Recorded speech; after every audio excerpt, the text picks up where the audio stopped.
आर्यन ने उत्सुकता में हवा में कहा। उसे उम्मीद थी कि कुछ न कुछ तो होगा, और हुआ भी। हवा में एक हल्की नीली झिलमिलाहट सिमर हुई। देखते ही देखते वो रोशनी एक पारदर्शी होलोग्राफिक स्क्रीन में बदल गई जो हवा में तैर रही थी। यह बिल्कुल वैसा ही था जैसा पुराने वीडियो गेम्स के बारे में कहानियों में सुनाया जाता था। आर्यन की आंखें फटी की फटी रह गईं। स्क्रीन पर उसका पूरा कच्चा चिट्ठा लिखा हुआ था।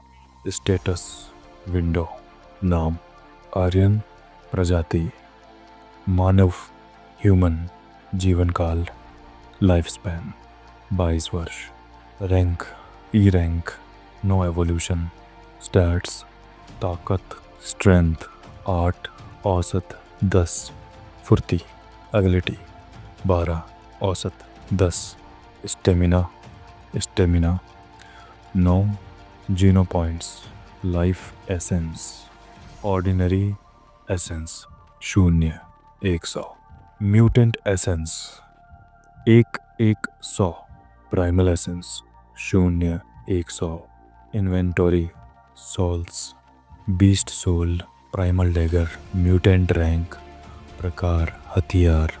आर्यन ने अपनी सांस रोकी। 1 म्यूटेंट पॉइंट और मेरी फुर्ती अगली 12 हो गई है। आमतौर पर एक साधारण इंसान की ताकत और फुर्ती 10 के आसपास होती है। आर्यन कुपोषण के कारण कमज़ोर था, लेकिन म्यूटेंट एनर्जी सोखते ही उसकी फुर्ती औसत से ऊपर चली गई थी। लेकिन सबसे ज़्यादा जिस चीज़ ने उसका ध्यान खींचा वो थी सबसे नीचे लिखी line, primal dagger, mutant rank, 1 mutant हथियार। आर्यन बुदबुदाया, बाजार में इसकी कीमत लाखों में होगी। उसने अपना हाथ आगे बढ़ाया और मन में सोचा, समन समन। अचानक उसकी हथेली से काला धुआं निकलने लगा। 1 सेकंड के अंदर वह धुआं ठोस हो गया और एक गहरे काले रंग का खंजर उसके हाथ में प्रकट हो गया। खंजर की मूठ, हैंडल किसी जानवर की हड्डी जैसी लग रही थी और उसका ब्लेड इतना काला था कि रोशनी को भी सोख रहा था। आर्यन ने पास पड़े एक ग्रेनाइट के पत्थर पर खंजर को हल्के से चलाया। बिना किसी आवाज के खंजर पत्थर के पार निकल गया, जैसे वह पनीर काट रहा हो। अविश्वसनीय। आर्यन के चेहरे पर एक डरावनी मुस्कान आ गई। मेरी पुरानी जंग लगी चाकू इस पत्थर पर निशान भी नहीं डाल पाती थी। उसने खंजर को वापस अनसमन किया और वह गायब हो गया। अब उसे अपनी सुरक्षा का डर नहीं था। उसने मरे हुए बिच्छू की तरफ देखा। हालांकि उसका मांस गायब हो चुका था जो सिस्टम ने सोख लिया था, लेकिन उसका बाहरी कवच शेल अभी भी वहीं पड़ा था। म्यूटेंट जीव का कवच बहुत सख्त होता है और शहर में इससे हथियार बनाए जाते हैं। अगर मैं इसे बेच दूं तो महीनों का खाना और नया गियर आ जाएगा, आर्यन ने सोचा। उसने जल्दी अपनी पुरानी चाकू से कवच के जोड़ खोले। अब उसे पता था कि कमजोरियां कहाँ हैं और कवच के कीमती टुकड़ों को अपने पुराने बैग में भर लिया। सूरज ढल रहा था। एबिसरिल में रात का मतलब था मौत।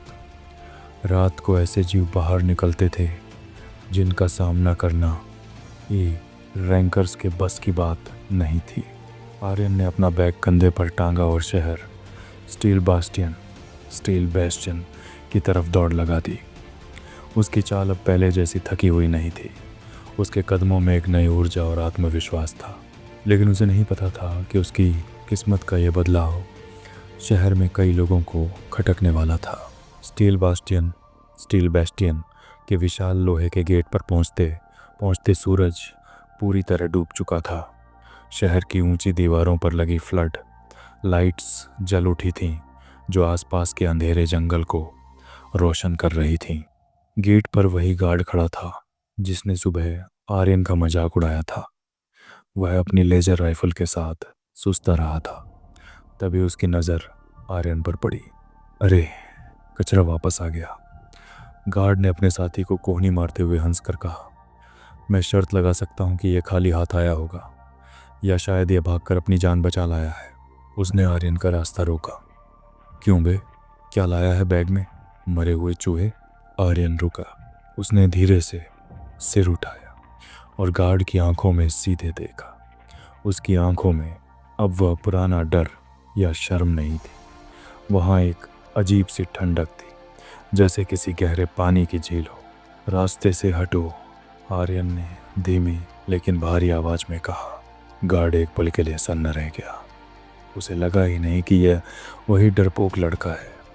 आर्यन के शरीर से निकल रही हल्की सी हत्यारा आभा, किलिंग इंटेंट, जो उसने अभी अभी एक जानलेवा लड़ाई के बाद हासिल की थी, ने गार्ड को अनजाने में ही पीछे हटने पर मजबूर कर दिया। जब तक गार्ड संभलता, आर्यन बिना पीछे मुझे गेट के अंदर जा चुका था। दृश्य ट्रेडिंग हॉल, व्यापार केंद्र। शहर के अंदर आर्यन सीधा ट्रेडिंग हॉल की ओर बढ़ा। यह एक विशाल गोदाम जैसा हॉल था, जहां शिकारी अपना माल बेचते थे और व्यापारी उसे खरीदते थे। यहाँ हर समय शोर शराबा रहता था। आर्यन एक पुराने काउंटर पर गया, जहां एक बूढ़ा व्यापारी मिस्टर रॉय अपनी इलेक्ट्रॉनिक घड़ी साफ कर रहे थे। दुकान बंद होने वाली है, मिस्टर रॉय ने बिना ऊपर देखे कहा। अगर सजा हुआ मांस लाए हो तो उसे बाहर फेंक दो, मुझे कचरा नहीं चाहिए। आर्यन ने कुछ नहीं कहा। उसने अपने कंधे से भारी बैग उतारा और उसे काउंटर पर पलट दिया। धड़ाम, बैग से काले, चमकीले और धातु जैसे सख्त टुकड़े काउंटर पर बिखर गए। उनकी आवार पत्थर की नहीं, लोहे की थी। शोर सुनकर मिस्टर रॉय चौंके। उन्होंने अपनी चश्मा ठीक किया और काउंटर पर पड़े टुकड़ों को गौर से देखा। उनकी आंखें फैल गईं। उन्होंने कांपते हाथों से एक टुकड़ा उठाया और उस पर एक छोटी हथौड़ी से मारा। टन, एक साफ गूंजती हुई धात्विक आवाज आई। ये तो मिस्टर रॉय की आवाज़ अटक गई। उन्होंने आर्यन को अविश्वास से देखा। Mutant obsidian scorpion, mutant obsidian बिच्छू का कवच, और ये इतना ताज़ा है जैसे इसे आज ही मारा गया। आसपास खड़े दूसरे शिकारी भी यह सुनकर मूझ गए। हॉल में सन्नाटा छा गया। क्या उस बच्चे ने म्यूटेंट जीव मारा? नामुमकिन। वह तो ही रैंक का सबसे कमज़ोर लड़का है, जरूर उसे यह कहीं मरा हुआ मिला होगा। फुसफुसाहट शुरू हो गई। आर्यन के चेहरे पर कोई भाव नहीं था। कीमत बताओ, आर्यन ने सपाट आवाज़ में कहा। मेरे पास पूरा दिन नहीं है। मिस्टर रॉय ने एक गहरी सांस ली। वह एक चतुर व्यापारी थे, लेकिन वे जानते थे कि म्यूटेंट सामग्री की मांग कितनी ज़्यादा है। इससे बने हथियार हथारों में बिकते हैं। देखो लड़के, वैसे तो इसका बाजार भाव 15 शून्य क्रेडिट्स है।